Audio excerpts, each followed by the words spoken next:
Hey neighbor, didn't see you there. It's Michael. Okay, what's up everybody? It's Michael here at the Leg Kick, and this is obviously the Leg Kick. I'm here with the Brethrens, San Stefano, here with, to my right, a man who is an immaculate man, and I'm not saying that just because he's my brother, football legend, Jeremy Asiffo. Here you go. Bruh, bruh, bruh. Put one in the sky for all my subscribers. How you guys doing? Thank you, Jeremy. You will not be speaking again until the next 30 minutes. All right. And to my left, we got David Agbaire. It's hilarious. You actually know my surname, so Yeah, I that's know. Not offensive, yo. But anyway, yeah, no. What's up, guys? How we doing? How we doing this fine March week? Yeah. Yo, it's a beautiful day in Toronto, man. I got to tell you, since nice. we've gone through a very, very long winter, I got to be real, man. A lot of people are out just enjoying the great weather, and been blessed. Yeah. Stefano couldn't join us because he was one of the many people at the anti-vaccination protests all over Ontario. And he caught a horrible. Actually, I shouldn't say that. Knock on wood. Hilarious. I was gonna say something, but he caught a jail sentence. Man. Yeah, he caught a jail sentence from one of the police officers. He was jumping on police cars, and so they had to whisk him away. But anyway, He put a police officer in a leg lock. Oh yeah. No. Because of course he would. Maybe a triangle choke. I don't know. That's a Stefano thing. Yeah, man. But yeah, remember everybody to subscribe to the channel if you care about it. You want us to succeed. It would help us a lot to subscribe, tell your friends. Follow us anywhere that we have the podcast up. Literally anything. Spotify, Anchor, Apple Play or Apple Podcasts, Google Podcasts. We do have a SoundCloud, and I'm not going to allow for SoundCloud slander. It will not happen, okay? And Overcast, I believe. We actually have an Overcast, which is great. So, yeah, boys, it's been a hell of a 2 days. It's been a hell of a couple days since we last talked, eh? Yeah, we got blessed with a great. Well, it was a pretty good card, I would say. In my opinion, very enjoyable. Yeah. But yeah, I guess we gotta get into the news here because there's not very many things, but the things we do got are kind of, rich. Let's go with the first one. So, Khabib Nurmagomedov has officially retired, I guess. It was more so Dana keeping the dream alive and Khabib saying, nah, fam. But, but Dana has finally allowed the dream to die. And he's officially retired, but that's not the main news. The main news is that the matchup for the vacant belt is against Charles Oliveira, aka Charlie Olives, versus Iron Mike Chandler. Boys, how are we feeling about that matchup? Just initial thoughts. So what? Because who was it? Because who just recently lost to? Was it Gaethje? Gaethje lost. So because Gaethje lost to him, he can't fight for the vacant belt or something. What's that about? I like that. I like that energy. No. Shouts out to Justin Gaethje though, because I do respect him as a fighter. Right. Like, why does Michael Chandler? I don't think Michael Chandler should get the title shot, right, in my humble opinion. But then again, there's arguments to why he could, because he does come over with a huge pedigree. He's coming over coming off a win over somebody who would be considered, on the road to contendership at least. What's that? New Zealander guy's name? Dan Hooker. Dan Hooker. Hilarious. Why is the only other New Zealander called Dan Kelly. Anyway, Wait, Dan is Dan Hooker. Kelly Australian? Is Dan Kelly Australian? Sorry, I'm off track. Anyway, he might be Australian. No, He hold on a might be second. Australian. Dan Kelly might be British, actually, now that I think of Dan Kelly is definitely not British. okay. Okay. I am definitely looking that up right now. Now, Just on this podcast. but you know what though? I gotta say, my thought process as to what I think happened, and boys, if I'm talking crazy, let me know, is Dana probably went to Justin Gaethje and said, hey, 500,000, right? Justin Gaethje, probably said, can I get like 7 figures like a real prize fighter? And, and Dana probably said, nah, fam. And then went to Chandler, and he went to Chandler, 750K. That's the most money I've ever seen in my life. And took the That's money. probably how he said it too. Hey, man, you know what I will say? Justin Gaethje had said, I'm paraphrasing, he tweeted that they offered him Michael Chandler for like a #1 contendership fight, and he took it. There was a verbal agreement from him saying that he'll do it, and then it just nothing ever came on the other side. So it looks like Justin Gaethje just kind of got left out in the cold here. Yeah, I mean, I'm sure there's more to the story than Mr. Gaethje's letting on there. It doesn't make sense. Which is why I'm saying he probably, no, for sure. I definitely think that money had a factor to play in this. But yeah, it should be an interesting matchup. I think Chandler has a lot of advantages over Charlie Olives. I think I see it mostly going his way because of Charlie Olives' propensity to struggle against, I guess, pressure fighters. Mm-hmm. But then again, the jiu-jitsu though, yeah. But Chandler's no slouch when it comes to grappling either. And we saw what happens, and we'll get into it a little bit later. But when we have, even if you're a really good jiu-jitsu player, if you have a top A1, D1 wrestler, I called it. Yeah, you did. If you have a top of the food chain wrestler on top of you, it can be tough to try and get anything off. I know, I get it. Playing from your guard is definitely a thing. I don't want to make it seem like it's not, but when that person is kind of smart offensively as well, and will be relentless with the pressure and will just rank shots, then I think you're gonna struggle. And I like Chandler. I like what I've seen on the feet. I like the power. Yeah. For sure. I think I would go with Chandler for this one, but those are my early thoughts. So we'll have to watch a couple of more. Yeah, Chandler's if Chandler sustains that high energy, like he did in the last fight, and sustains it through the course of 1, 2, if he can sustain that, like how he did against Hooker, then. But I mean, it was 30. What was it? 2 minutes? A minute? Yeah, I know it went quick, so that's a fair point. But I'm saying, if he puts that kind of pressure on Charles Oliveira, there's a good chance it could go his way. But I tend to agree with Michael. I think Charles Oliveira has the edge, and I think he just needs to take it to the ground and do his thing from there. So I would give it to Oliveira. I made a video on this actually about what are Mike Chandler's best and worst matchups in the UFC. And Charles Oliveira to me was not the best or worst, but just the most interesting. Because on one hand, David's absolutely right. Charles Oliveira does have a propensity to struggle against pressure.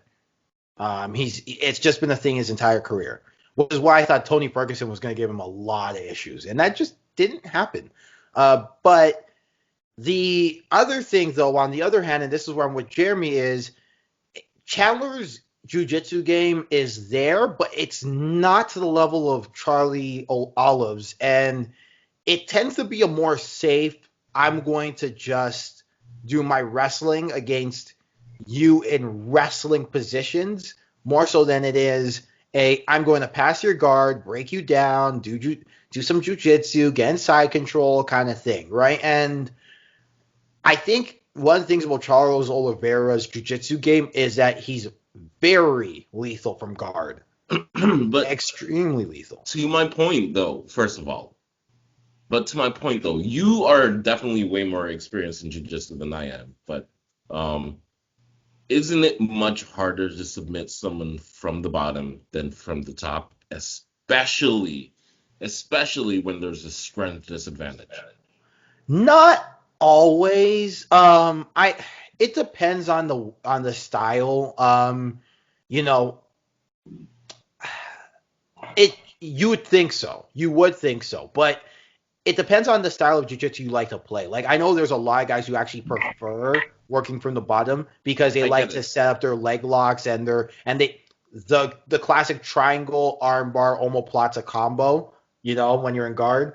And then there's lockdown, and it's, there are things you can do from guard. The problem, though, when you're facing somebody in MMA with the guard, or not the problem when you have the guard or when you don't, is on one hand, punches are now involved, so all of a sudden you can't really commit to, I'm going to do a leg lock with both legs, as we saw last night. What happens when you do that? Or I'm gonna commit to this triangle or a top lock here, because all of a sudden punches and posturing becomes an issue, right? But on the other hand, if you are properly adjusted to that, and you can catch and you can defend yourself, and when punches are coming, and people aren't good with their shot selection when it comes to punches, now all of a sudden they're giving an arm, and when they give an arm, that's when triangles, arm bars, omoplatas, top locks are happening. I've not seen anything from Michael Chandler to say that he's like sloppy necessarily when he's in top control. He's sloppy in Bellator. Opposition, sorry. Pardon? Sloppy against the opposition in Bellator, maybe, and I hate to do that, but I don't think there's anyone with the level of guard in the lightweight division. MMA guard, right? Because jiu-jitsu is a different game. Plus, I think one of the wrinkles Charlie Olives has added to his game is a good, I'm not saying devastating, but a good leg kick. And I really do believe leg kicks will affect Michael Chandler, especially if they're going to the calf. We saw against Brent Primus, however you say that gentleman's name, and I don't want to butcher it. In their first matchup, that really affected him because, Michael Chandler just, his knees kind of gave out on him. So, yeah, I tend to go Charles Oliveira just because of how well he's looked recently. But if this was Charles Oliveira pre-Kevin Lee, I probably would have said Michael Chandler as well. So, yeah. Fair enough. Yeah. All right, what do we got next? Okay, so we didn't talk about this, but Alexander Volkanovski versus Brian Ortega next week has been canceled. Yeah, boys. It's unfortunate. Yeah, it's unfortunate. I really was looking forward to seeing that fight, specifically because it's such an interesting stylistic matchup. Brian Ortega has improved a lot on the feet, but he hasn't really shown me enough defensively against a guy who can, feint the way Alexander Volkanovski to suggest, he's going to run away with it. So, we'll see. Honestly, it's hard to say because on the one hand, we do have a different Brian Ortega, and my memory is really failing me right now. I'm literally blanking on who you thought. Korean Zombie. Yeah, a somewhat renewed Brian Ortega. That was a different Brian Ortega. Yeah. Korean Zombie is no slouch on his feet, and Brian Ortega made him look like light work. So and you can't say, I didn't see a defensive hole in his game at all in that fight. Oh, no, that's not what I'm referring to. But that's what I'm saying, though. Korean Zombie is a good stand-up fighter. Brian Ortega was renewed in that fight and showed pretty much no holes in his stand-up, to my eyes. So at least no obvious ones, right? At least no obvious one. I'm going to have to definitely go back and watch. But I'm just wondering whether we can save Volkanovski, who really isn't as much of a kickboxer as people think. He's definitely, in my opinion, one of those hybrid MMA fighters because he stands up and wrestles. Like he does a little bit of Yeah, he both. does. Like Yeah. yeah, like in equal amounts, and he's as good in I equal just think that amounts. he might be the best feinter in the UFC, right? And I just don't know. Like, yeah, like it's him and Izzy, 1 and 2, right? They got these really comprehensive feints that really just stymie guys, and I just don't know if Brian Ortega is done with the big reactions. You know what I'm saying? I just don't know yet. So if you're like that's the Achilles heel of a guy who likes to do big reactions. If you're getting frozen in place by a feinter, it's a long night. At least from my perspective, when you're taking a look at strikers. But then again, once again, the only real blemish we have on Brian Ortega is against Max Holloway, and the That was a problem long was last not time. that night was not fainting, was not fainting. He just got outworked, Yeah. and Uh, out angled and outboxed. and So Max Holloway has a habit of doing that to everybody. yeah, exactly, and the range, and there was a lot of stuff going on that night. So, which wouldn't be going on in the Volkanovski fight. Not that I know the way it's gonna go. I would probably lean towards Volkanovski, honestly. But yeah, shame that that fight's being canceled Yeah. due to COVID restriction.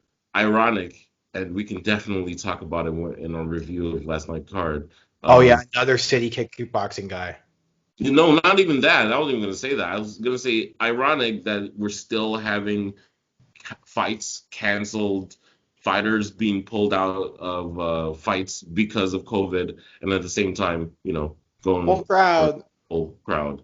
Full In crowd. place. Yay. And more importantly, not just going in front, going to do a full crowd fight, but also um, have fighters begging to be on that card, begging to be on that card. Hey. Like, how many fighters last night said, Dana, please put me on the Houston card? Like, There's a lot of people who love it's a Florida card, no, but I get it. I get it.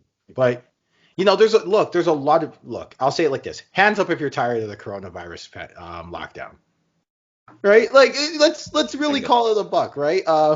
It's just there are some people who understand the gravity of the situation, understand what's at hand, and want to, I hate to frame it like that, but they understand what's going on, right? I shouldn't have said virus because YouTube, but there are other people who are just tired, they're fed up, and want to just go out. And I'm done making judgments on said people, right? It's been a year and something. If that's the thing they want to do, good, but they have to understand this is how it prolongs in the first place.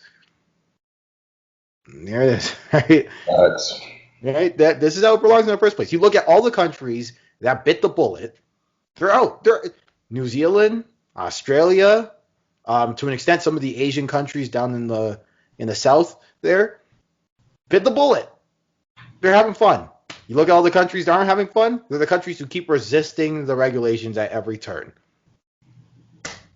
There it is. There it Then is. again, What do you ONE want me to FC say? keeps doing them cards. Keep loving them, man. Keep loving them. Yeah. Anyway, sorry, go on. No. What's the next news item? What's the next news item? Um. I think, or do So we have any more takes on that fight? Well, who you got? I got Volkanovski. I think I got Volkanovski. Jeremy? Volkanovski. Okay, let's see. Yeah, let's see, other news items.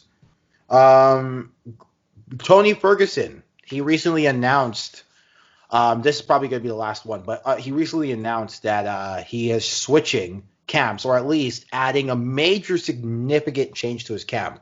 Boys, can you guess what that significant change is? Uh, Some kind of grappling coach, maybe. he's gonna start hitting pads. He is working with the legendary Freddie Roach.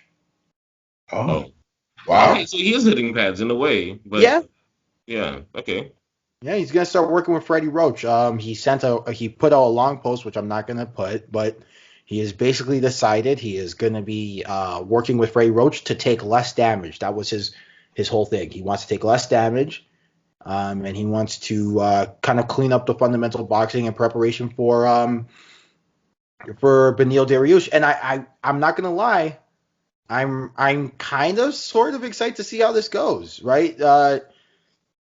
Like chaos is kind of Tony Ferguson's thing, but if Tony Ferguson wants to make adjustments and realizes that guys are catching him a little too much, I like it. I don't know if this means, hey, instant win, because now you got one of the greatest boxing trainers of all time next to him. I don't know if that's what that means. I also don't necessarily know if Beneil Dariush will lose the grappling battle, because Beneil Dariush is an excellent grappler who hasn't really shown it recently, but he's a former world champion against Tony Ferguson, who has an insane guard. But yeah, it's going to be an interesting fight, and I'm getting more and more excited for it as it goes along. So yeah, that's the last piece of news. I don't really think of Freddie Roach because the only product I really know of his is Pacquiao, but I don't really think of Freddie Roach as being somebody who is like a defensive guru per se. So I'm confused as to why he chose that particular boxing coach, but. Well, Freddie Roach the thing about it is Freddie Roach is known more as an offensive whisperer. So you are kind of right in that perspective where he cleans you up from a technical perspective offensively, right? He gets your jab singing again. He gets your, right? And that's the thing with George. Remember when George worked with Freddie and then all of a sudden he came with that jab, right? You guys, you remember what I'm talking about? And he just came with that really nice, yeah. And then he added the Superman punch to it. It was just like, good Lord. But yeah, like you are right in that perspective. But I think the thing about Freddie Roach is, though, from perspective of Tony Ferguson, is that Tony Ferguson did not really have an official camp, right? He did not have guys like he had a kickboxing coach. Obviously, he went to 10th Planet, and he had his own kind of training session area, and he had his coaches, but he didn't really have a camp. And now having kind of a coach like Freddie Roach and kind of making commitments, I think will help him, right? Because now all of a sudden Tony Ferguson isn't the guy where he's like, okay, today I'm going to work on this today. Today I'm going to work on this. It's now Freddie Roach saying, no, today we're going to work on this. Tomorrow we're going to work on this, and giving him some structure. And I'm not saying it's going to work, but I'm interested. That's exactly what you're saying, Mike. If it's not going to work, then what's the point? No. What I'm saying is it could work, it could not. You don't know, right? You don't know unless you see Mike, it. We're here. We're doing a pod, so you got to put your neck out one way or another. But I would say this: I don't know if it's gonna work. Hilarious, like you just said. because though, first of all, not to say that coaches don't affect fighters, because a good coach can improve a fighter. Although there's an argument. Gonzalez and Mike Perry, and see how well that worked out. Hilarious. I feel like there's an argument though, or oh my goodness, so many subplots. But if you're an elite fighter, is it that a good coach can help brush up your fundamentals, or are they at this point, you know what I mean, making slight tweaks to your strategy, like? If you're like a race car, you're not gonna try and rebuild the race car. You're gonna change the way it drives the track, right? So I don't know. I don't know how much, especially at the stage that Tony Ferguson. It's one thing if we're talking about like Edmund Shabazian is going to go train with Freddie Roach, but at the stage that Tony Ferguson's in, I'm just wondering whether Freddie Roach can have that effect. I think Jeremy makes a good point. Is Freddie Roach really defensive, known for his defensive boxing? And I also think, Beneil Dariush, who says he's going to go out there and bang? That's exactly my point, right? That's exactly my point. 3 rounds of Tony Ferguson getting out-grappled. Why, as a champion grappler, why the hell would he want to go that's trade exactly with my point. guy? I'm not convinced. As much as Beneil Dariush has been knocking what's out lately. I was about to say the N word out here. But as much as he was knocking people out, against Cesar Ferreira, he proved that, hey, if you go down to the ground with him, he's got minefields waiting for you. But not Tony necessarily doesn't Ferguson have any though, professional but the training. thing that I can see Freddie Roach helping Tony Ferguson out with is his movement inside and out of the pocket, because Tony Ferguson's one of his good punches is that hook, correct? So I think he can help him move inside the pocket, and that in a way where he can utilize that hook, maybe set it up with some combos, and then get out really quickly without getting off balance. So I think Freddie Roach can help him with that per se, because sometimes in boxing, good offense is good defense. That jab is kind of a defensive move, just like I think similar to the leg kick is. So No, Well, man. I just think no, that. Sorry. Well, I you got agree. a rebuttal. Sometimes good offense is good defense, but I feel like the older you are, the more important it is to have good defense. I can't think of too many, maybe except like George Foreman, but I can't But remember. even George Foreman was a good defender. It's just that he didn't look clean. Like I was telling Jeremy, George Foreman is a good example of how you can have good defense without generating swing and miss per se, right? More about blocking and stuff, Yeah. right? Hmm. Yeah. Yeah, So but like even then, like his defensive, I just feel like if you're gonna be a long term, in my humble opinion, I don't know too no, fights you're about hitting the wrestling, nail but on if the you're head. gonna be a long term fighter, you need those defensive fundamentals like ingrained, and if they're not Yeah. there, like when you get old, and not to say this is Tony Ferguson, who knows? I don't know, but Yeah. he probably Well, has the better chin defensive. decreases, right? You can't always like Chuck Liddell was the great example. He just fell off a cliff because Exactly, and he couldn't take a that's what I'm punch anymore. saying. Like, it's one thing if you're like a Floyd Mayweather, where you're the best defensive fighter of all time. So your offense can I'm actually sorry. drop I'm off. sorry. Sweet pea. All right, Sweet pea Bungie. All box. right, Bungie. We're not doing this. We have 2 minutes more on this All right. topic. Sorry. um, You guys want to? what's it called? But it's one thing if you like have like that great defense and like your output, because throwing shots takes like energy. And I'm not gonna say, I feel like Tony Ferguson's point is just father time. No disrespect. I feel Well, I like just think now that it's at the point where he's like used to that firefight and is on the wrong end of like the damage of the firefight, in my oh humble. no, it's true. Well, look, I agree with you. You all raise good points. Where I'm interested is that Tony Ferguson has never been a great technical striker, ever, Yeah, right? yeah.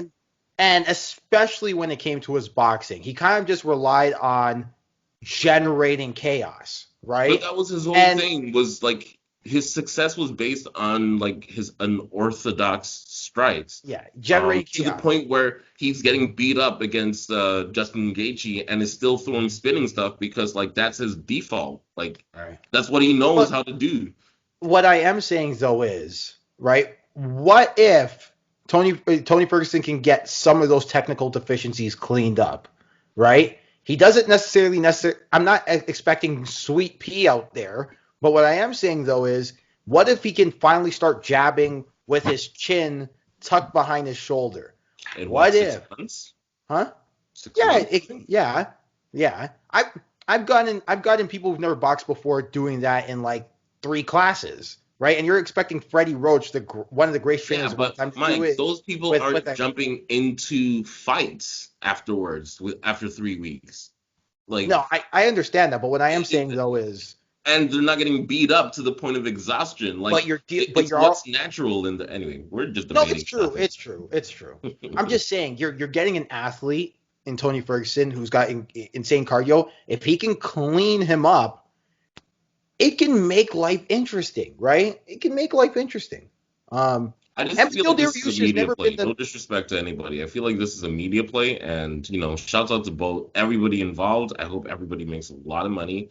I hope everyone is successful. But at the same time, I don't see how Freddie Roach, the boxer, like, well, then again, I don't know anything about MMA, but I think that Beneil Dariush has the momentum going into this oh fight. yeah, for sure, for sure. But I'm just saying. I'm just saying. Especially with But both of them, though. yeah, I hope everybody gets paid. yeah. You guys like a weekly dose of boxing news, really quick? Yeah, hit us Yeah, quickly. give us a boxing I wish news. I had like a spinning track. And It's hilarious. hey, hey, Like this is. microwave or no. Well, no. Oh, I got you. I'm Well, gonna now I'm gonna save throw it the over big. for I'm our gonna save the big news. correspondent. You know I'm what? gonna, We'll talk to the big boss and get you that spinning chair. Don't worry. Don't worry, Jeremy. It's coming. It's coming in the thanks. mail. Appreciate that. Yeah. Don't worry, I got you. We now return to our boxing correspondent, Jeremy Asiffo. See? All right, Jerry. That was terrible. Oh God, that was so terrible. Okay. Look, I'm gonna go through it really quick because last week we only focused on Marvin Hagler and his pathing, rightfully so, with the quick boxing time that we have. But I'm just gonna go through it really quick for last week and this week. Yesterday, uh, yesterday, holy crap, I'm blanking on the name. Thank you, Virgil Ortiz Jr. He stopped Maurice Hooker in the 7th round, and this was a good fight. He had control of it the entire time, backed him down, stopped him in the 7th, and now he wants Terrence Crawford next. So it's looking that's probably going to happen. And he's actually pretty. I'll give it to Terrence Crawford, but it'll make for a good fight because he's actually a very powerful, very explosive. He's only 21, I believe, so he's very young, very explosive. He's got a lot of power in those hands. He dropped Hooker with a body shot, so very powerful kid. Last week, David Benavidez beat Ronald Ellis, and he wants Jermell Charlo next. Charlo, Why are you ruining your career like that? Why? No, I'm not gonna. why you don't believe in David Benavidez yet? I also don't believe in Virgil Ortiz. Not because Virgil Ortiz, I don't think Yeah, it's just too soon, man. but I just think that when you are like 21, 22, 23, give yourself some time. Right. Face some other guys. Develop that experience. They will always be there. Generational talents like Terrence Crawford and Jermell Charlo. Jermell Charlo might fall off a cliff. You never know. But No, Jamal. oh, he wants Jamal. Even still, Yeah, they will be there. yeah, Get yourself some experience, right? You don't want. Well, Canelo actually turned out okay for him, but it could have turned out really horribly for Canelo to get embarrassed by Floyd Mayweather. yeah, Right? It could have turned out really badly. yeah. Because we see what happens when Broner faced Maidana. What happened to Broner? Right? So I just don't understand why these young kids want the moon so quick, so fast, right? The only time I was for it was Lopez versus Lomachenko because Lopez was ready. Lopez was completely ready. But it's easy to say that now that he's ready, now that he's won. But Jeremy, if we were lost, Say that in hindsight. yeah, exactly. We're Like, all not, to hold on. be the man, you gotta. I distinctly remember going, that's a fun fight when Jeremy brought it up the week before. Yeah. I did say that. No, you know what? Yeah, I think you said it. And it's not like it was kind of like 60, like in terms of like the boxing scene, it was kind of like 60 he wasn't ready and 40 he was ready. So it's like it was kind of a toss up in that sense. But I personally didn't think he was ready, and he proved me wrong. So hey man, yeah, I mean to that point, I agree with with you on Ortiz Jr. and Benavidez. I think it's too soon to go after top talent like that. But hey, Terrence Crawford wants to fight, and so does Charlo. So it looks like those will happen. Of course they want it. Of course they want it. They'll be good fights.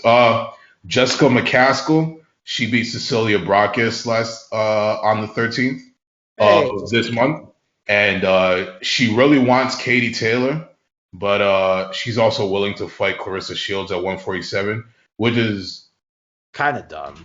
I'm not gonna lie. Yeah, I mean, I think I get why she wants to fight Katie Taylor more than Clarissa Shields because Clarissa Shields, as you know, is the best. So, and the love of my life. But no, I'm just the funny thing. I'm just running with that. Go watch the Joe Rogan Clarissa Shields. And I'm glad you brought that up.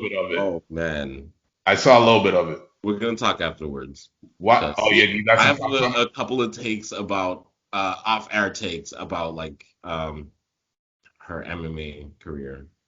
All right, yeah, well, yeah, we'll get into that. And I think Eddie Hearns is trying to swindle her away from doing the MMA thing in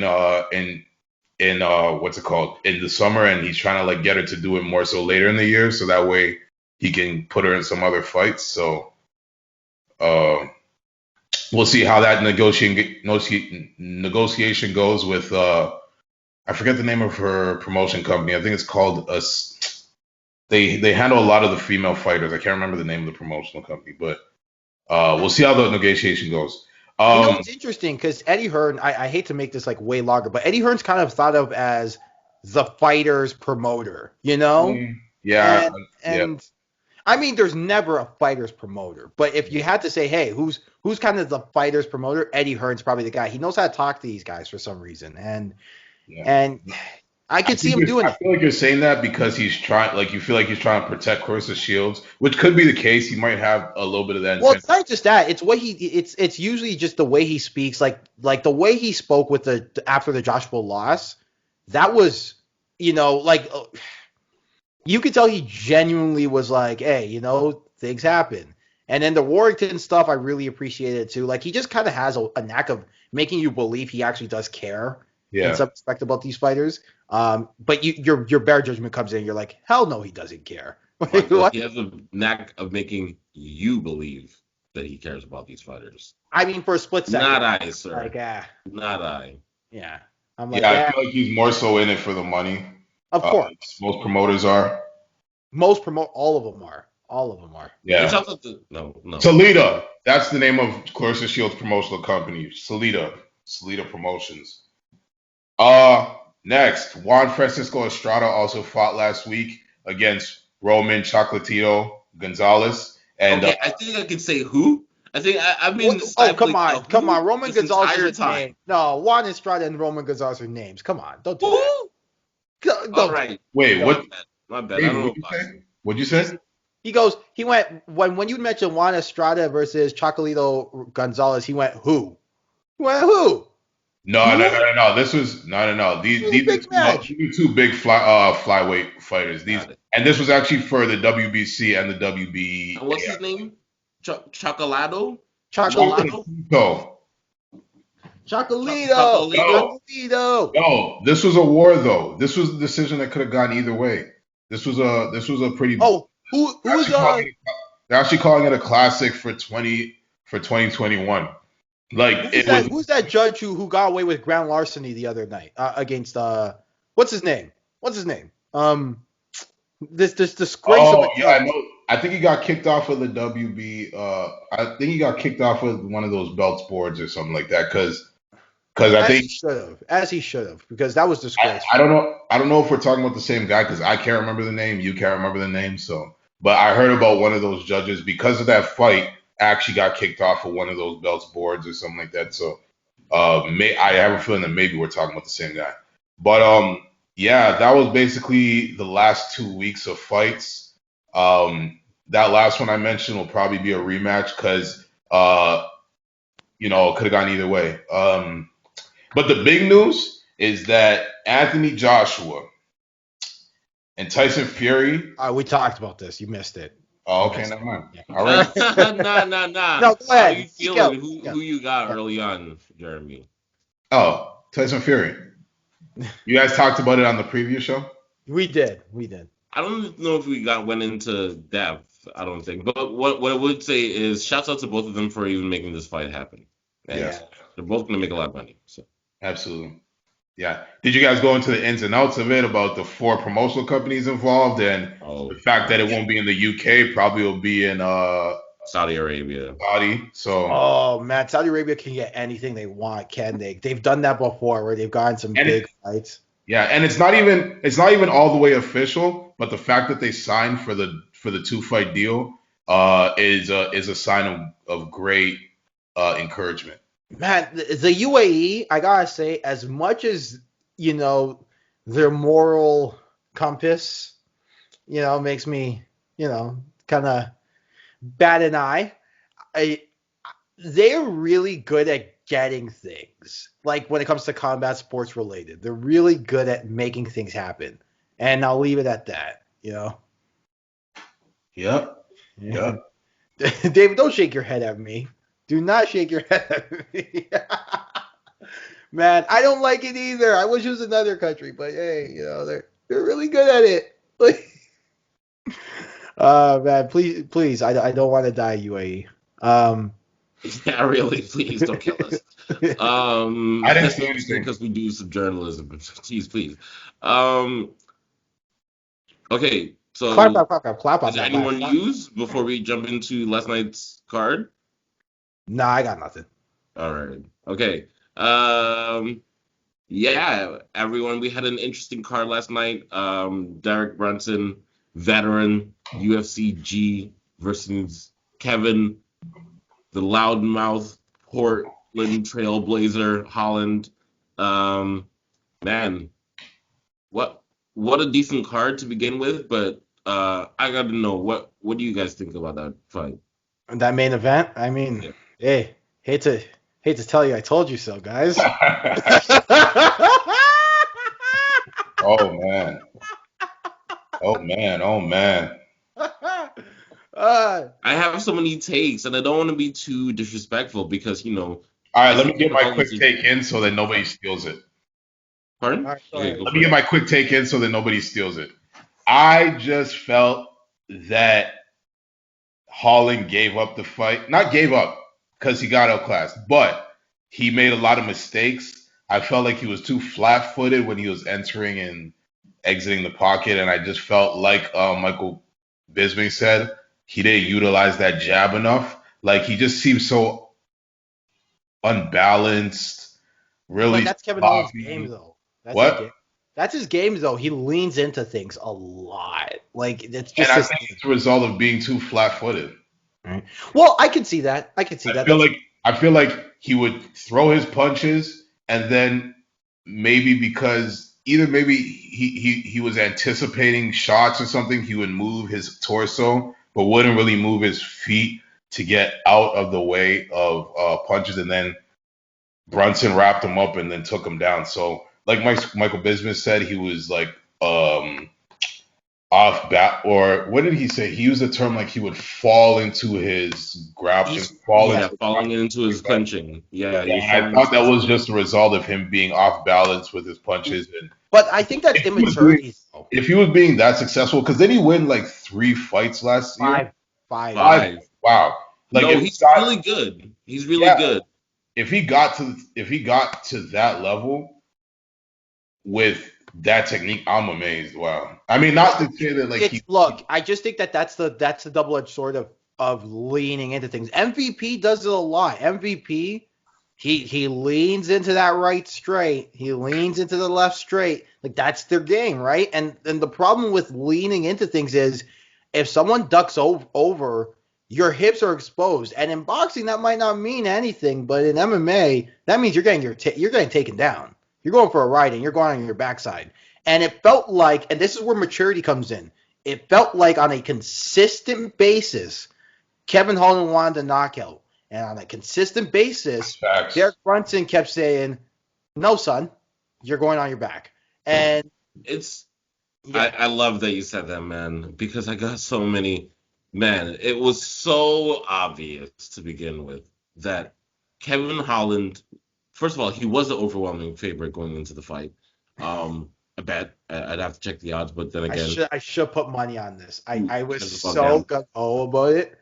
But it was so obvious he was looking for the early, quick knockout. Like he looks.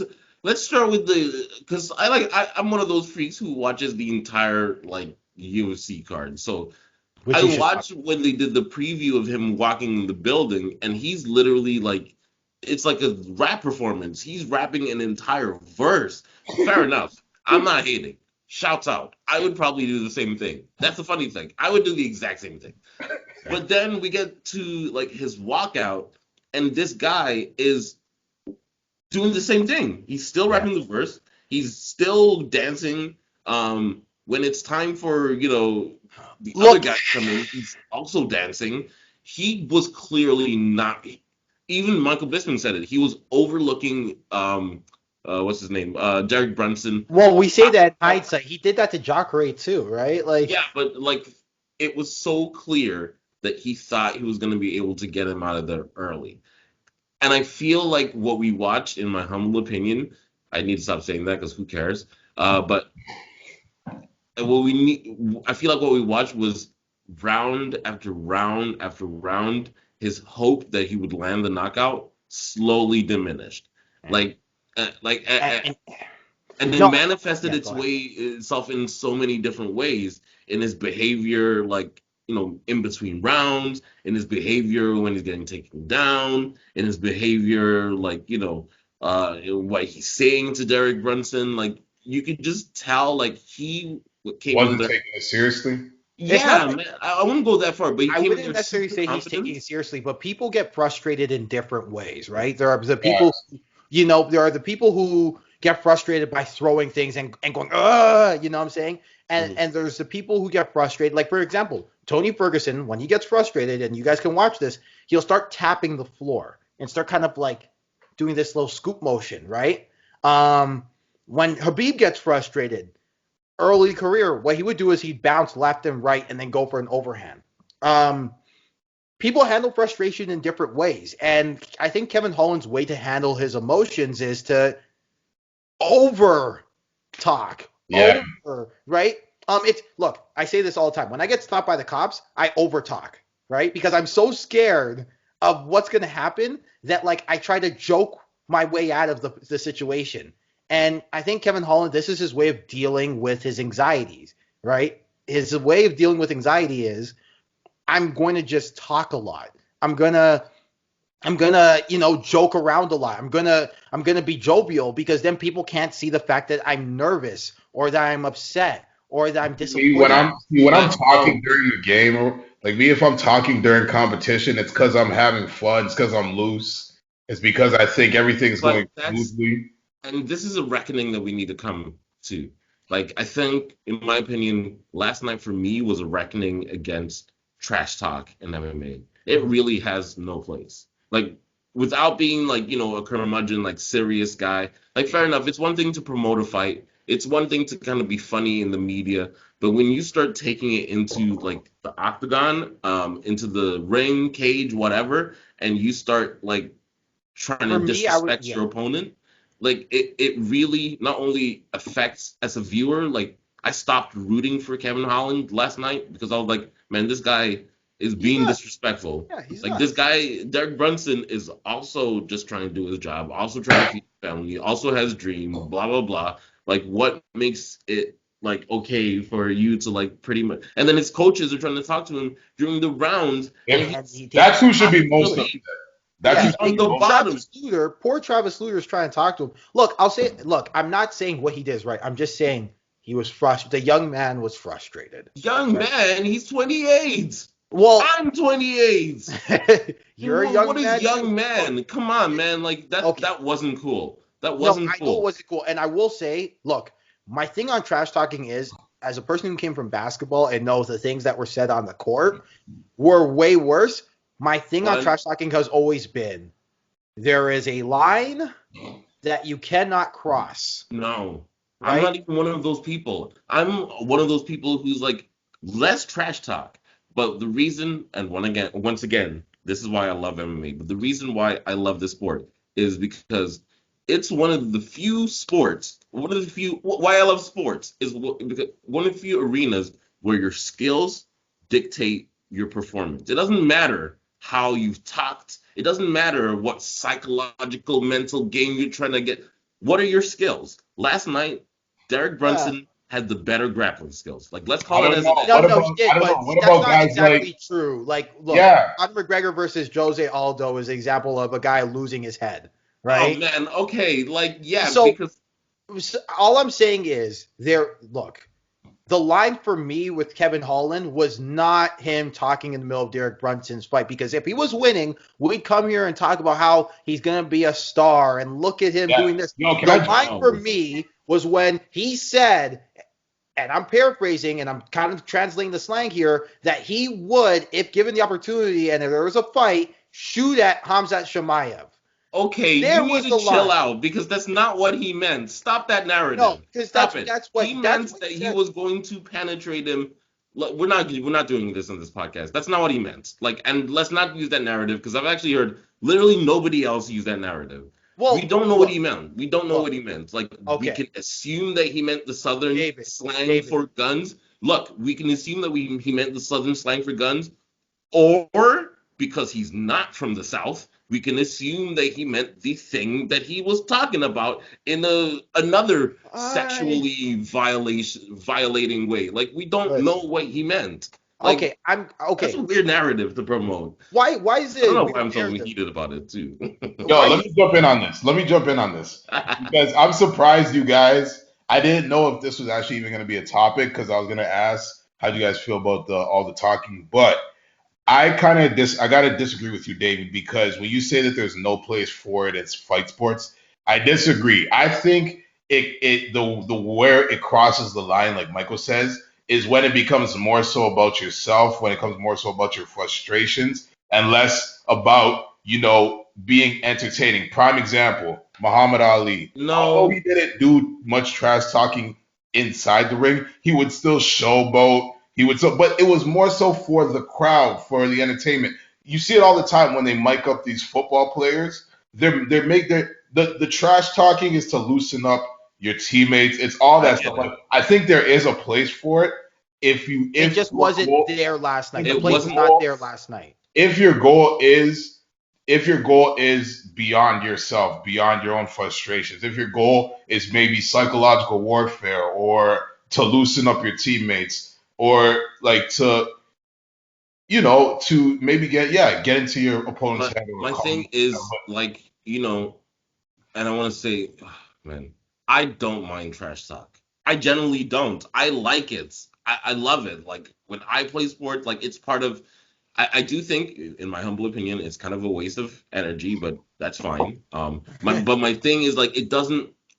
Last night we see, like, your game The can't be downside. built around that, like, Yeah. because when that wasn't working, the skills, or at the end of the day, Yeah. was what dictated the fight. Because Derek Brunson, like, you But had but Buddy trying to David was dap him up in between rounds. You can't say he wasn't trying to do some kind of mental thing, and it wasn't working. So but what are you gonna David, that's do? not the trash talk. That's not trash talk. That's It's Kevin not about the Holland being trash talk. It's not. frustrated. It's That's not Kevin about. Holland getting frustrated and acting like an idiot, and that But had that's not. nothing to do with I'm his saying, like, words. he was That wilding before he got to the ring. He was wilding before he got to the ring. I'm just Of saying, course, like, because he's eh, crazy, not because he's a trash talker who goes over the line. He's not a line stepper. He didn't say two words to Derek Brunson. And I was like, oh, he's a line stepper. It's because he. But what was a line stepper was him not listening to his teammates. What was a line stepper was him talking to the beat when he should be listening to Travis Luter. What was a line stepper was him with 12 seconds left giving up on the fight and literally doing a right. Yeah, That's a line stepper, I don't and that know. has nothing to do with that was trash talk. yeah. What that is Kevin Holland being frustrated that he's getting outclassed and outworked, right? And so I don't think it's a referendum on trash talk. I just think Kevin Holland is nuts, right? And I hate to say it like that. He's I nuts, wouldn't say right? Kevin Holland's nuts, but I would say that, he showed, in my humble opinion, as somebody who's the same age, a level of immaturity. Although I'm not in the same position, but a level of immaturity that you don't see, and lack of professionalism. I think that Yeah, was the part yeah. that, like, concerned me as somebody who was rooting for him. It was, he dropped all kind of, like, professionalism in the sport. It But I felt knew like he we was were going to do watching. that. This is the crazy thing. I knew he was going to do that. And you want to know why I knew he was going to do that? Because the second, hey, I hate to bring it up, the second that Hamza Shemaev quote came out, I was like, this guy's crazy. Like, But he's we insane. don't know what he meant with that, and I'm not ruling that he meant guns. Like, he could have, but we don't know that that's what he meant. We don't know that. And No, even in the okay, context fair. he used it, which, by the way, he said it more than once, Yeah, so he's definitely thought about it, which yeah. makes it even more unlikely it's what you're saying it No, it as. makes it more likely because that means, hey, How does it make it more? Okay, we no, can you talk look, about this all day. I hate to Can make we it talk about about the him. fight? Yeah. Okay, so what I noticed is, once again, Derek Brunson out wrestled his buddy. Funnily enough, Kevin Holland had like a significant advantage on the feet. I love Jeremy's point about him being flat-footed. It just made me think about the Adesanya fight when I was watching it. How every time Derek Brunson would shoot in, it was almost like he was shooting on a ghost, because Adesanya was out of there. He was switching angles. He was doing something. He was throwing shots. I feel like Kevin Holland might not have the same, like, movement as Adesanya. And that's kind of what he got him. And honestly, with all due respect, like, I know he's a second dan black belt jiu-jitsu. I didn't see, it almost felt like he was comfortable getting taken down, and he was comfortable being on the bottom because he knew once it got to the feet, I've got the knockout. If we try to get into any crazy jiu-jitsu scramble, I'm going to take your back and I'm going to choke you out, or I'm going to do some weird jiu-jitsu stuff. But first of all, good job to Derek Brunson for being like, safe. Not safe, but he did like he did play bare minimum offensive. Yeah. Like literally so there were points where he's not even throwing shots. He's literally just putting his weight on Kevin Holland just to He show. did just enough to prevent Herb Dean from standing it up, but not enough to get Kevin Holland to move. Because I will say, to Kevin Holland's credit, I think half the reason why he was talking so much was, again, the frustration of you're getting taken down by this guy, you're losing, but at the same time, you're not getting beaten up. He's not getting hurt, and I get it. That's the point he was trying to. I get where he's coming from, but like, say your piece, move on. And deep into third and fourth rounds, you can't still be talking crap from the bottom. Like, man, now is the time to get up, show us your jiu-jitsu. Like you said, with the whole narrative, and he's not a D1 wrestler, as evident last night. Well, clearly. I think part of the problem, though, was, again, he just kept exposing his hips. You can't lean into things, go off balance, and Derek Brunson's ducking under you. You know what's crazy? Derek Brunson didn't even get a feel for the takedown until, like, late second round after he got dropped. In a weird way, him getting dropped was a blessing in disguise. Yeah. Because now all of a sudden, Derek Brunson, with his chin up in the air, just gets out of a way of a right straight. Just gets out of a way of a right straight, and then is able to figure out his feeling for the takedown. And so every time, just to add to your point, before that, it was literally Kevin Holland slipping, Derek Holland falling on top of him, and not falling, but like going on top of him and being like, "Oh, I could really hold this dude here for 5 rounds. Like this is lit. Like, all right, like I know what I got to do." And, like, honestly, Kevin Holland, I think, backed himself to be more kind of, creative, to have just too many tricks in his toolbox. And he tried some stuff. The elbows on the bottom were vicious, I thought. Yeah. Like, he did some nice work down there. He threw up a lot of submission attempts, like, to his credit. But I thought there were certain points where, first of all, like, he couldn't stop Brunson from basically holding him in position. He couldn't get up for most of the fight, because evidenced by 16 minutes of ground control time. Dude, that was insane. Crazy, man. Crazy. Did you see him get happy about the one takedown he landed on Derek Brunson? Yeah. Come on. That's what I'm saying. It's a lack of professionalism, IG. You're a talented fighter, and it's almost like he backed his skills, and once he couldn't get it done, it was just all right, well, whatever. But this is the thing. I knew he had a wrestling susceptibility, so I kind of saw this coming. This is the way he fights, and I didn't think it would be that bad. I didn't think it would be that bad. Right? I'm gonna be honest. Well, it's not necessarily that he's got bad wrestling. It's that the way he fights, at least the way he strikes, he just exposes his hips at every turn, right? And because he's long and he likes to use his reach, but he also likes to lean in things because he's kind of setting guys up on a pike, right? And to his credit, Kevin Holland noticed that Derek Brunson's chin is right there for the taking. But the problem is, when you miss, you are literally nipple to nipple with no kind of frame against one of the best wrestlers in the division. Right? So, yeah. Yeah, and this is to my deeper point about, or earlier point about playing for, or trying to fight from the bottom. Even if, and let's be honest, Kevin Holland for most of the fight didn't take a lot of damage. Wasn't in there was one head and arm choke, but wasn't in any real danger of being submitted. Yeah, that arm triangle was. Yeah. Those being submitted or stopped. It wasn't Derek Brunson's on the top and raining shots or anything. So Kevin Holland was fairly safe from the bottom. But he wasn't winning the fight. You can be good in your guard and safe in your guard. But I don't know. I don't know enough about jiu-jitsu to say. No, you raised a good point. Defensive point position. But what I would say is it's harder, it seems, in MMA to be offensive against a defensive person with top control. Yeah. Yeah. Well, you know what? Back in the day, especially in the other leagues, when 12 to 6 elbows were allowed, a lot of guys would actually try to open up their guy on bottom with 12 to 6 to the top of the head. And what would happen is guys would open up, and then they're like, oh, now I can start to put in a triangle now, right?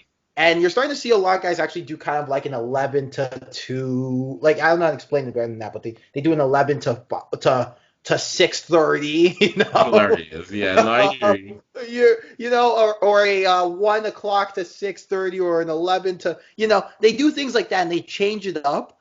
And I really thought Kevin Holland could have benefited from kind of hip escaping a little higher, raining down that 1 o'clock to 7, right? And going to work a little bit, opening up Brunson. But again, we're talking from a position of hindsight. Yeah. But this is the thing.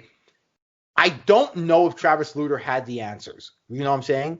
I don't know. But if he did, you know, you could have listened to him to see if he did. You know what I'm saying? Listen to your coach, man. That wasn't cool. That wasn't cool. He basically treated, and I know he didn't mean to, but he basically was like, it was all about him. This is his first main event, if I'm not mistaken. Like, Yes. Why, man? Why? You know, we'll never see him there for a long time. Oh, man. Yeah. Hey, look, you know, Dana White was very adverse to him anyway from the beginning. So like in Dana White's mind, this is like him proven right. And it's gonna be tough for him. So this kind of opportunity again. But you know what? This is the UFC. If you keep winning, you're gonna get another shot. So all he's got to do is just not get him taken down like that. And you know, I also want to say shouts out to Derek Brunson because, and we should move on soon because yeah, this is getting long. But shouts out to Derek Brunson because they keep throwing these young, hot, dynamic strikers at him. Not one complaint. Not one, this is unfair, this is racism, none of that. Just, I'm here to do my job, I'm here to win and try and compete. And he did his thing, man. Not one trash talk. And that's why I'm like, okay, you like trash talk to market and blah, blah, blah. But like, there's also, you know, just winning fights, working on your skills. Adesanya is Adesanya, not because he's trash talk. But the problem is, though, Derek Brunson is going to go the long road to a title shot. Because he doesn't complain, they keep beating him guys, and they're gonna forget about him, right? And remember how many headliners has Derek Brunson had? I'm gonna look that up while we're talking, but it's more than Kevin Holland, that's for sure. Okay, yeah, because Kevin Holland's been in the league for way less time, right? But I think it's 2. I actually think it's these 2 recent ones, and it's only because of the pandemic. It's the pandemic booking, right? So again, Odyssey journey, and he faced Anderson Silva. Keep that in mind. He faced Anderson Silva and still didn't get a main event. Think about that for a second, right? It's been an odyssey, and that's the problem for when I mean, again, he tried trash talking. It didn't work out for him, right? It was the Adesanya fight. He had a funny line, though, the Glory line where he's like, you went 0-2 in Glory. You're a Glory reject. I was like, oh! But... yeah, you know, look, No, what are you talking about? We have Brunson versus Holland, Brunson versus Shabazian, Jacare versus Brunson 2, Brunson versus Machida. Like, he was at main event versus Brunson. Machida? I legit thought he was the co-main event for Brunson versus Jacare. I legit thought he was the co-main. No, the first one maybe, but the second one was fight night. Like that's what 6 headliners. Okay, so he's been on a couple, yeah. Like clearly, like I'm just saying, shouts out to him. Like man is about his business, and you gotta respect a guy like that because it's easy. You know, I like a flashy guy. I like Adesanya, but it's sometimes you can respect the guy who's just about his business. Hard hat, lunch pail, goes to work, punches in, gets the job done, punches out. Not disrespected once. How many fighters would have dapped him up at the end or? Try to engage from the bottom when he's saying disrespectful. Just focused, did his thing. I mean, you're a coach. Like, isn't that exactly what you would want? No, yeah, Derek Brunson did everything I could have asked. But my point is that I get it from Kevin Holland's perspective. I distinctly remember there is a fighter, we're not going to name names, who was kind of sort of that way when I was kicking his ass, right? David, you know exactly what I'm talking about, right? We'll talk. But yeah, like he was kind of sort of being that way, and you just kind of have to, and you understand it. It's frustration. Like it's, and I understand it. But here's the thing. good fighters, they look at the film, they watch the notes, they apologize to their coach, and they get back to the drawing board. I think it was either Michael Bisping or Paul Felder that said it perfectly yesterday. The best fighters, it might even ONE FC. It was ONE FC, weirdly enough, actually. I was watching the main event. It was actually a pretty good fight. Recep Ursel versus Oh somebody else. yeah. That was a really good fight. Like that Surinamese dude can fight. Anyway, he was saying the best fighters in the world, the top fighters, do never fight from emotion. It's always from a place of calm. So if you're fighting off like I need to get hyped up and I need to, feel the other person's energy, like you're not, in my humble opinion, like that might work for some people, but for so long, but that can only take you so far because somebody's not gonna buy into your trash talk, and then where you're gonna fall back on. I've said the same thing a million times, but Hey, no, it's fair. It's fair. I just think that to abolish all trash talk because Kevin Holland was being nuts and not necessarily because of the trash talk is a little far, But hey, what can you do? we need the trash talk. We need the trash talk. All right, on to the next fight. Was it Tuivasa or was it? It was. It was it Griffin. It was Griffin. the Max Griffin fight Yeah. that was the Not a co-main. Man, that was because okay, full disclosure, I didn't watch the event as it was happening. I watched it today. So I actually kind of just picked the fights as it was along. But yeah, this was a good fight, guys. Max Griffin, holy, man. Look, it goes to show you, anybody with the name Griffin has power, Hilarious. except for Forrest. Oh, I thought that Song Kenan was winning the fight low key with the leg kicks. I think his leg kicks were very accurate and had a lot of power behind them. But I mean, the But fight was naked. only like a minute and so. Yeah. What was it? What That's could what I I was really? gonna say, Jeremy. It was so early. I agree. Like Yeah, he was landing like a lot of good leg kicks, but like yeah, it was so early. Like it was too yeah. early. Like But I think this is the problem with leg kicks now. If when guys catch wise to your timing and you're throwing them naked, like Kenan Song or Song Kenan was, what ends up happening is they time you for that straight, and then yeah, Yeah, and then he just MMA caught a guys. straight that kind of wobbled him, and then another one that put him down. And yeah, Yeah, right, MMA like guys love a naked leg kick. oh Uh, yeah, they eat that up for groceries, right?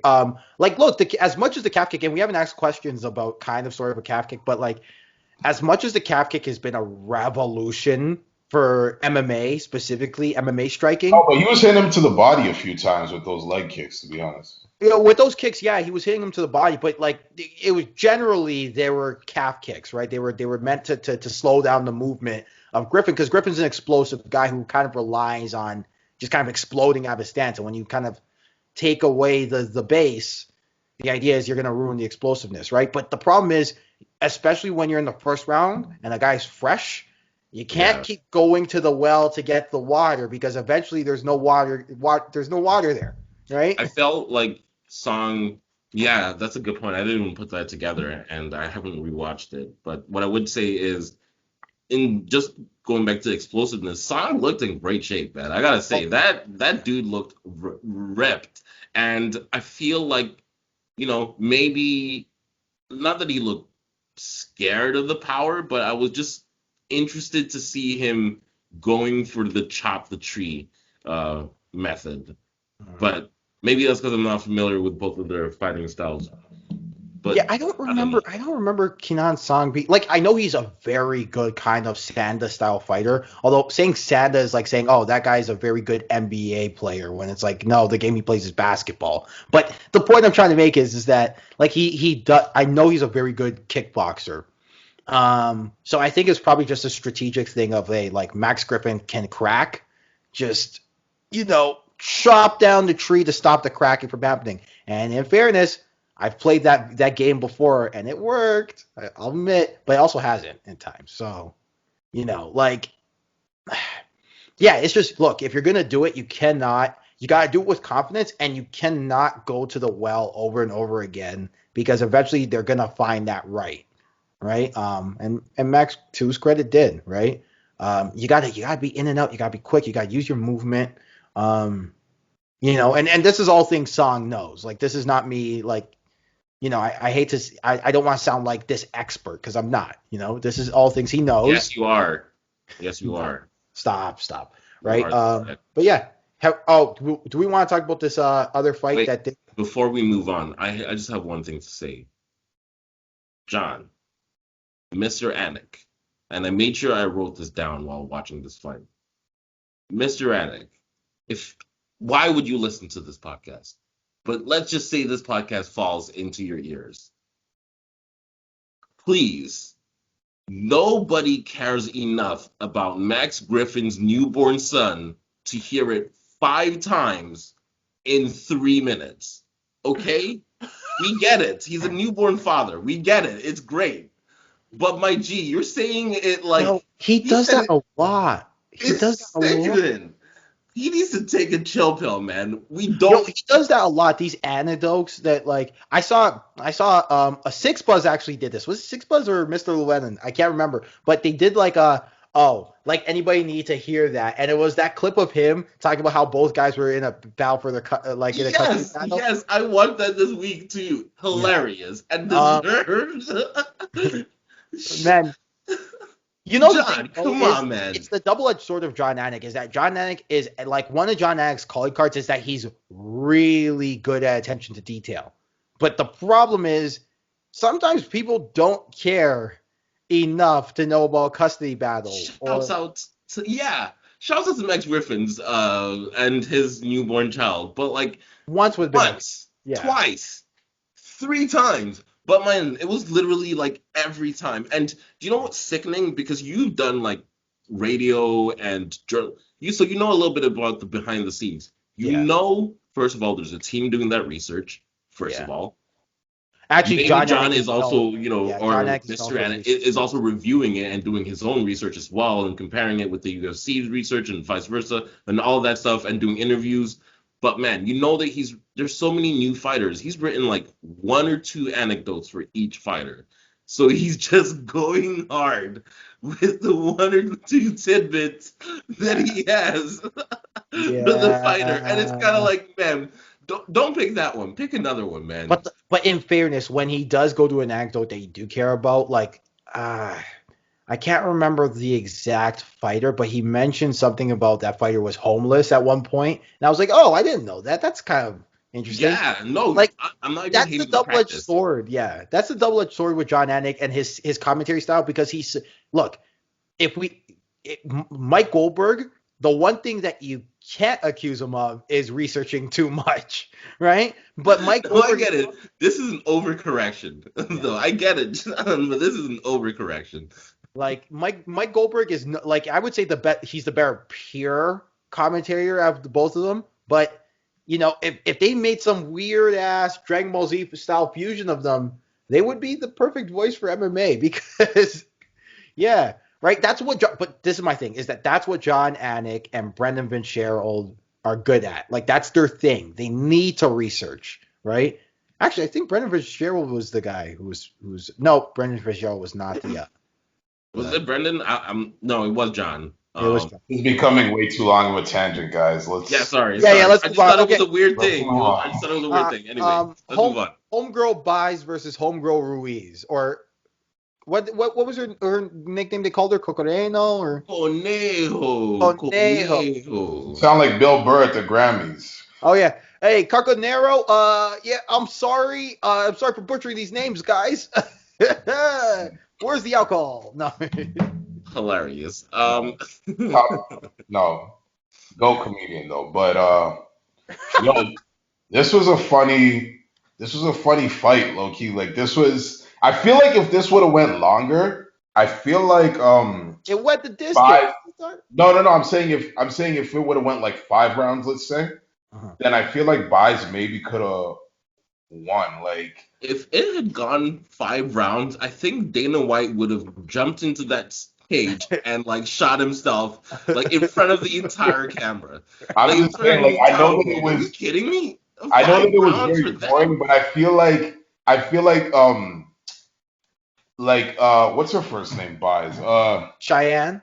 Cheyenne Buys. I feel like she was starting to find the way to counteract that little headlock that she was playing because all she did was, I'm sorry, like the top control, and then punching It her was out. a Like she was headlock. starting to take her out of it. So, and then at the end of the second round, you saw that she actually got on top and started punching away. She had her in full mount. So I feel like if it would have went 5 rounds, I feel like she wouldn't have let her do that. But I mean, shouts to use David's terminology. Shouts out to Montserrat Ruiz because she definitely did her thing and was definitely executed a great strategy. So I mean, it was weird. It was definitely not exciting. Go watch Michael. Wait, no, I'm sorry, that wasn't your video. But hey, no, it wasn't exciting. But I mean, yeah, shouts out to Ruiz slash Conejo. She definitely did her thing. Executed a great game plan. Mm, I got a couple of things to say about this, and shouts out to everybody. You're right. Shouts out to her. But first of all, Michael, This uh, this this was a bad. when you get a promo, This is I just a can't, bad. I can't, I can't. When you get a But what promo did I say? video, What did I say? I knew this was going to happen. We all talked about. Look, we were here Friday. Me and Stefano, and we knew this was going to happen. We knew this was going to happen. the trailer for the fight, when you have a fighter, and in the trailer of the fight, the fighter is like in the highlights, she's like crossing her feet. You know you're gonna have a problem when it comes to stand up. But I feel like, to her credit, Conejo can definitely wrestle, and she has a game plan, and she went out and executed her game plan. So I actually have like no criticism of her at all. The one thing I would say is tatted, and she's gonna have to cover some of those up because they were very distracting, and not from like a Her neck tattoos objectifying way. are. Like they were like some of them like, and there was also a lot of space between them. But now I'm getting on a tangent. But so no criticism of Conejo, but Miss Buys, my G, like you She gotta she needs to come clean on. up her wrestling. She needs to clean up all of the My jujitsu. question to you is: have you ever seen that in an MMA fight? Like in What? terms of just like almost like a playground front headlock for 3 rounds. Uh, okay. Look, there is a legit couple moves you can do from there. I particularly actually like one. I can't say it because it's kind of a team move, but there's one I kind of particularly like from there. So you can make it work, and the bulldog choke can be effective, right? It's not like a schoolyard lock, but for 3 rounds though, Yeah, like, it was like the only thing she did. Like, have you seen that episode of The Office where Dwight fights Michael? He's like, 1 point, 2 points, 3 points, 4 points, 4 points, 5 points. Literally, no, she was literally throwing like I think at one uh, point you said it's like rabbit punches from the top, like basically like slapping her with like her knuckles, like from the she did top. spit on her one time, so that kind of counts for Wait, something. I wanted to get to that. You know what? Let's just talk about that now. How about that? How about like just to make it interesting? At the end, she spits on her, and then on tape, Miss Bias is heard saying, "I'll follow you home." B word. Like, come on, man. Like, hey, yo, are any of these fighters ever gonna fight in the UFC ever again, Michael? Uh, you know what? Look, yes, but for the wrong reasons, and we've talked about what those reasons are. Um, Because they're hot. yeah. In your opinion? Okay, No, I think I they're. think the neck tattoos for Montserrato is a little distracting. I'm not gonna lie, but I could. Here's the thing, just like She Beck has so Rollins, many letters. What do they say? I have no clue. I have no clue. I But the couldn't thing even get a about it, good read like once. right? But like the thing about Montserrato is that like if look, I'll say it like this. Beck Rollins has a huge fan base because of her unconventional beauty, I guess. Montserrat, well, this is the thing. I don't want to be the oh, look at these hot girls guy, because that's creepy. That's weird, right? No, But I have to. but you're saying it to the effect of It's this is what the UFC promotes. This is what This is they what do. happens This from is it. what they do. And I've said this is what they do. And this is what they did with Paige Van Zandt. This is what they did with Michelle Watterson. And this was kind of the reason why I was kind of sort of excited with Amanda Hebas. Because for once, they saw a good looking woman and they were like, you know what? We're going to take the long road with this. I think beauty is subjective. Right? So I did Yeah, not no, take that's that fight as like two beautiful women fighting. I just saw like a new fight, like two new fighters in the UFC fighting. okay. The reason Personally, why I think they thought it was two beautiful women fighting is because Cheyenne, because they didn't deserve a spot on this co-main, on this co-main. They thought third from the top. you know what? It was actually one of the more interesting fights on the card. For all the So wrong reasons, though. For all the wrong reasons. We're laughing about it. We're having a good time. Right? We're having a good time. This is the homegirl spat on her. We're talking about homegirl spitting on her. Right? Like, look at you. Look like at she's never fighting in the UFC. Okay, we're done. We're done you. Yeah. here. Come But on. like, we're done. Okay, that's enough talking Look, about them. Cheyenne, I'll say this. Cheyenne buys, like, please. That's some good stand up. Yeah, you have tools upstairs, right? You have tools on your feet. Please speak to someone about your wrestling. Please. That's it. Please. All I right. mean, but to be fair, like Miss Conejo is, which is hilarious that that's really just like a slang for bunny, apparently. Yeah, I Um, know. She likes to wear the bunny ears sometimes. I've seen in yeah, some of her other fights. let's do an Pre-tattoos. off-camera talk about that. But it's funny because she is a wrestling champion in Mexico for what that's worth. And I don't No, think it's she's worth a like, lot. Hey, whenever you wrestle wherever, right? I don't care if it's Angola. You know? Actually, no, okay, they got a strong wrestling history in Angola. Sorry, Andorra. I don't care if it's you're Andorra. killing me. Keep that same energy. This is way too scatterbrained. Let's move on. Let's All move right, on. all right. Tai Tuivasa. Hey, it was a knockout. It was a Knockout, knockout. man. Right? Knockout. I mean, I, what are you gonna say? He got him, got him. The other dude.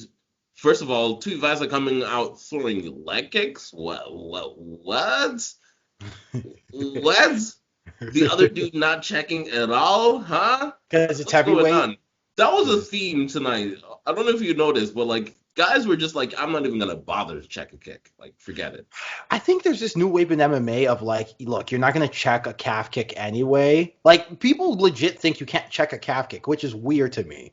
But yeah, they're like, Yeah. yeah, you're not going to check it. So retract the leg or hit them with the straight as they kick.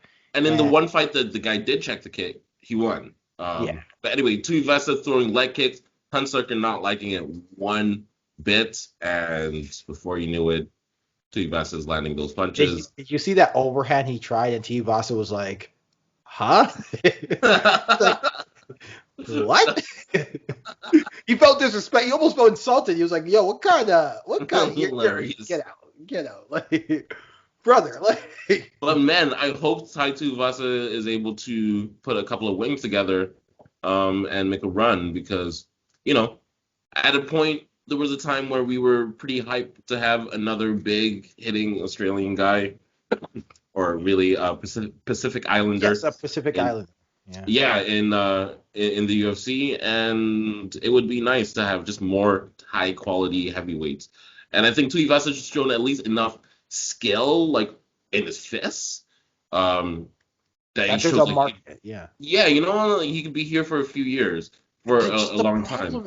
The problem is that like this fight didn't really show me anything of No, it was the areas of improvement, right? So it's like if he hit him with like a sick omoplata, then it's like, oh no, I know. I'm just saying, like, you know, like if like you want to know the fight that actually turned me on to Surreal God, because I remember him from TKO, right?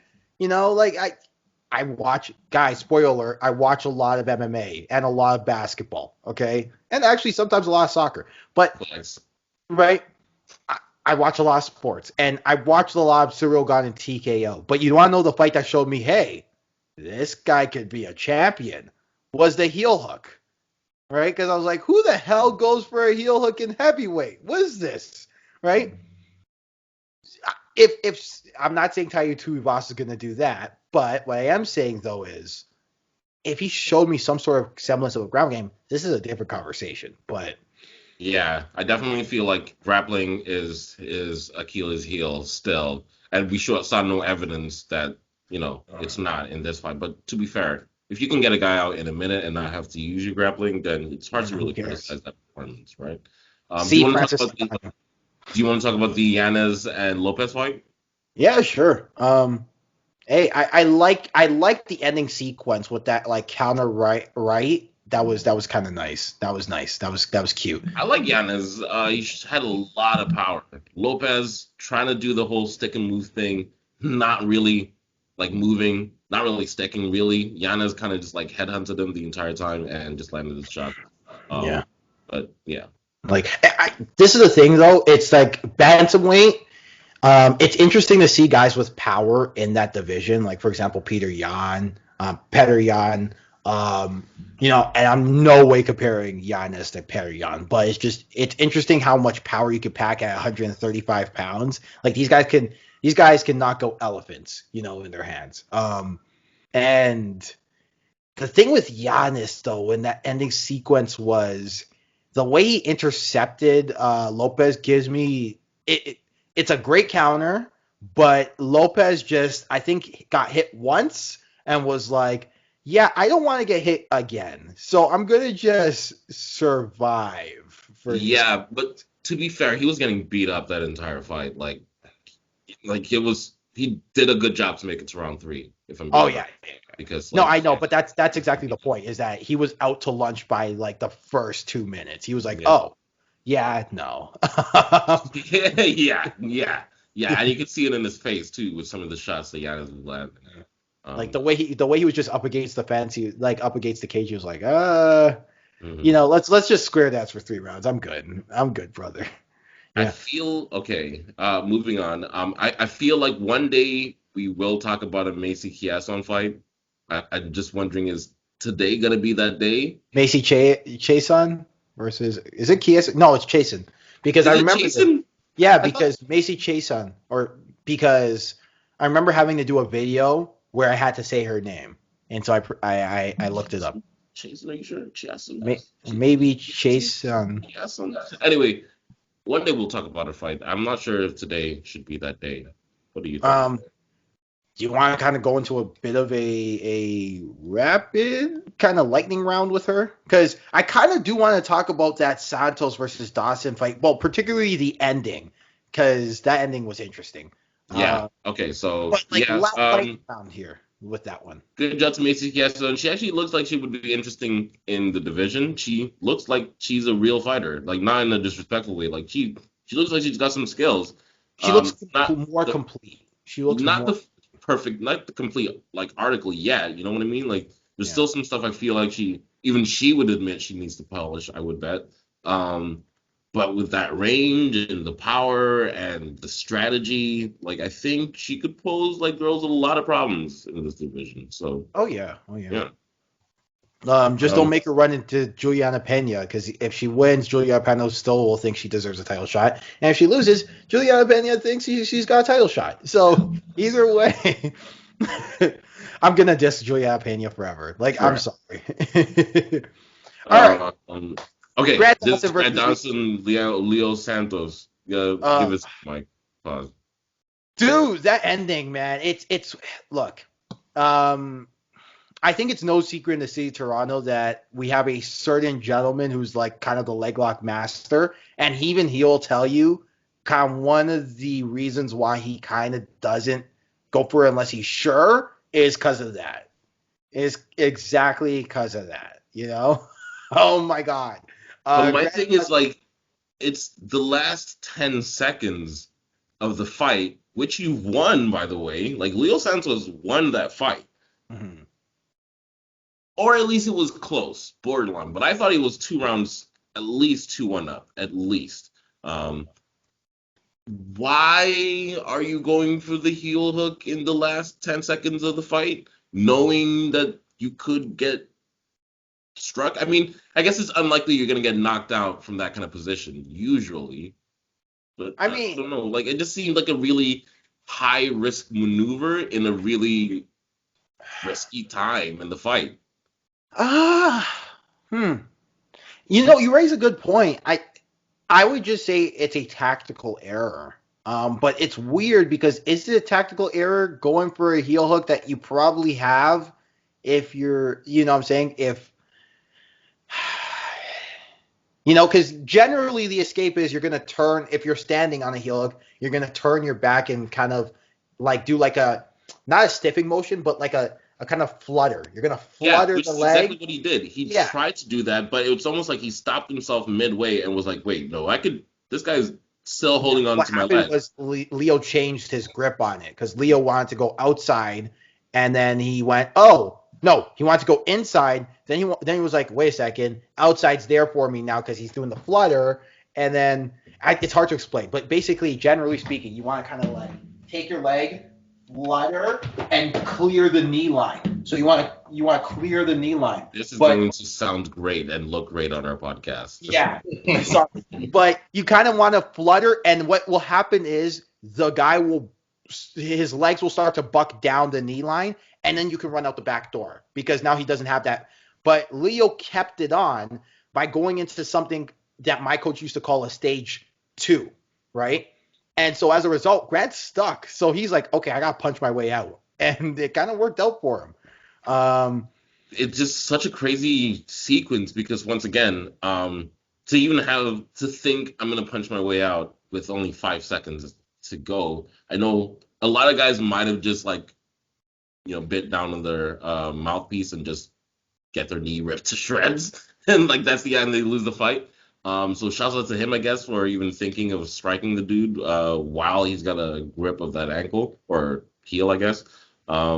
But yeah, man, I thought it was a weird way to end the fight, and I just feel like if Leo had not gone for that, who's a fighter I'm not really familiar. Apparently, he's never lost in the UFC. Yeah, no, Um, never. Never and happened. hasn't lost for like 9 years or something in the lightweight division, which is crazy.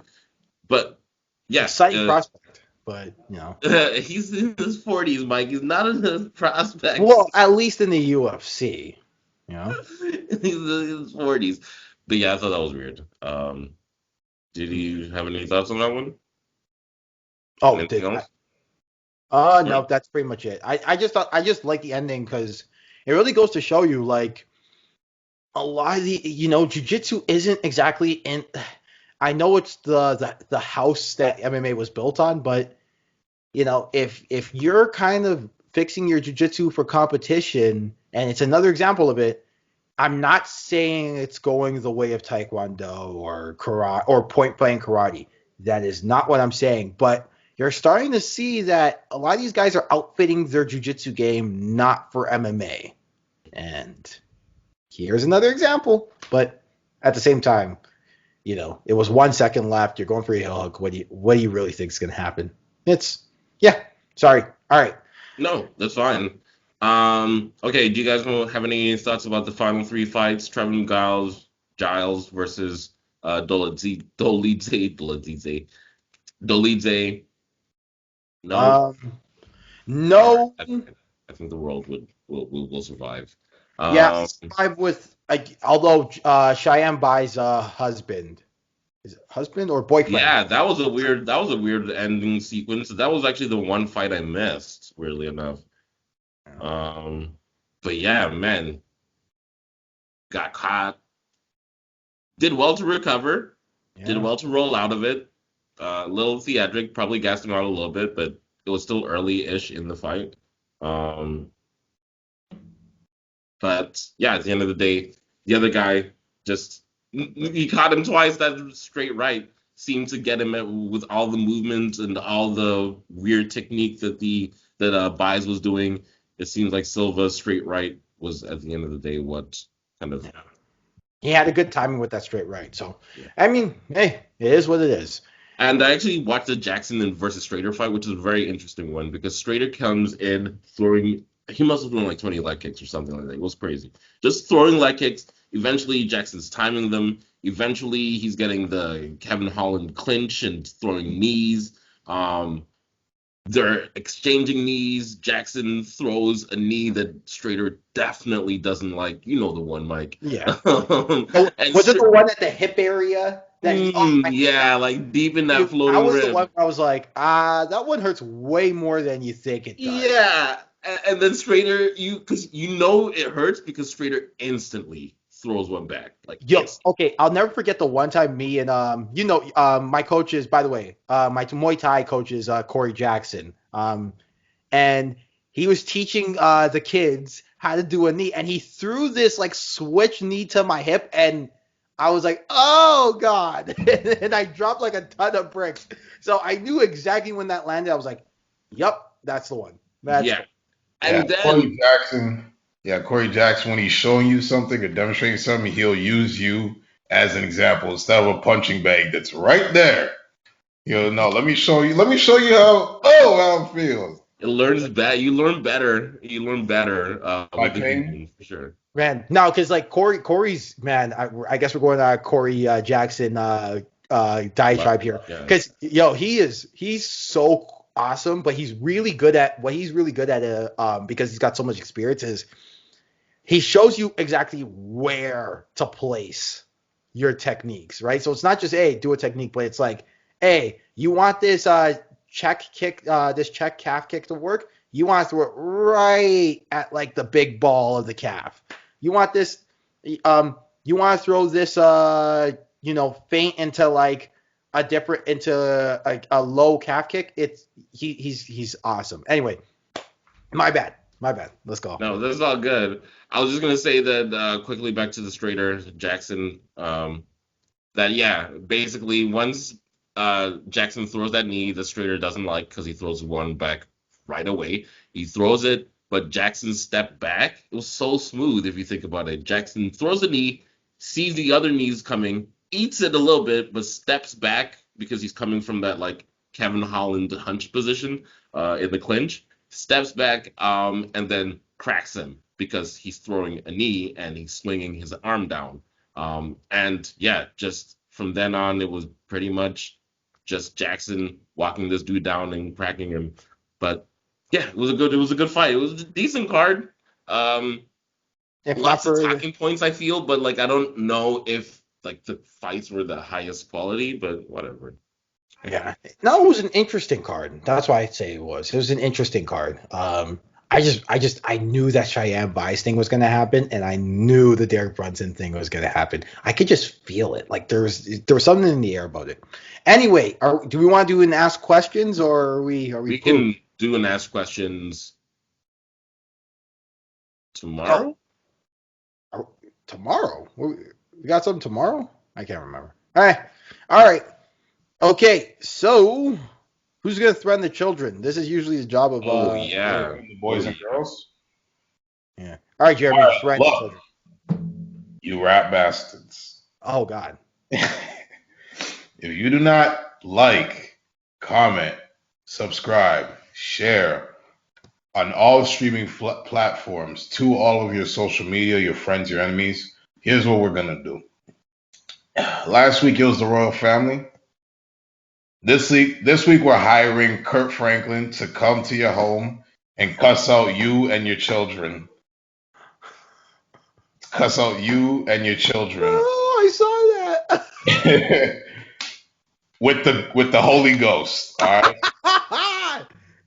That's it. We're gonna make you cry, have nightmares. Okay. In the name of Jesus. If you don't know what I'm talking about, then please remove yourself from the rock you've been living under. Man, we gotta talk about that off air because that was crazy. Okay, in this crazy mixed up world where Kirk Franklin, in the name of God, is giving you a dressing down. Just remember, you got three things: you got life, you got family, and you got Bunny Ruiz spitting on you. Take it easy, everybody. Later.